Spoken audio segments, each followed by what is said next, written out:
नमस्कार दोस्तों, सुनो कहानी के नए श्रृंखला में आपका पुनः स्वागत है।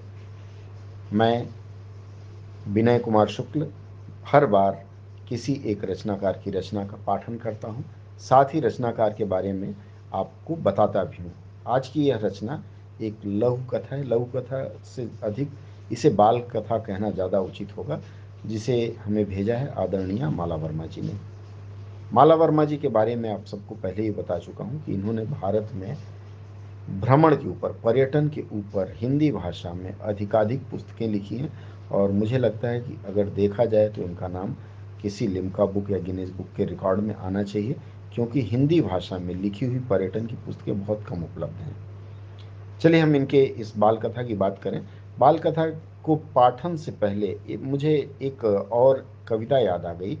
कविता थी सुमित्रानंदन पंत जी की। मैंने छुटपन में छिपकर पैसे बोए थे, सोचा था पैसों के प्यारे पेड़ उगेंगे। उसी से कहीं न कहीं उनकी यह रचना प्रभावित है। आइए शुरू करते हैं। तुम कितनी अच्छी हो। दादी, हमने मिट्टी में बीज तो डाल दिया, पर पौधा कब निकलेगा? जल्दी या बहुत देर से? मुझे देखना है बीज से पौधा कैसे बनता है। बीज तो मिट्टी में गहरे दबे होते हैं, यह अपने आप ऊपर कैसे निकल आते हैं? क्या इनका दम नहीं घुटता? क्या इन बीजों में ईश्वर रहता है, जो इन्हें बाहर खींच पौधे में बदल देता है? हाँ, तुमने ठीक कहा अरित्री।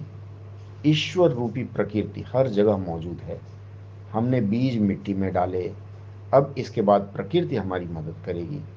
कभी हम पानी देंगे, कभी प्रकृति बारिश देगी। हम बीज व पौधे की देख रेख करेंगे, प्रकृति समय आने पर उसमें फल फूल देगी। हम अपने कार्यों में ईमानदार रहें तो प्रकृति खुश। तभी तो आदिकाल से यह संग साथ बना हुआ है।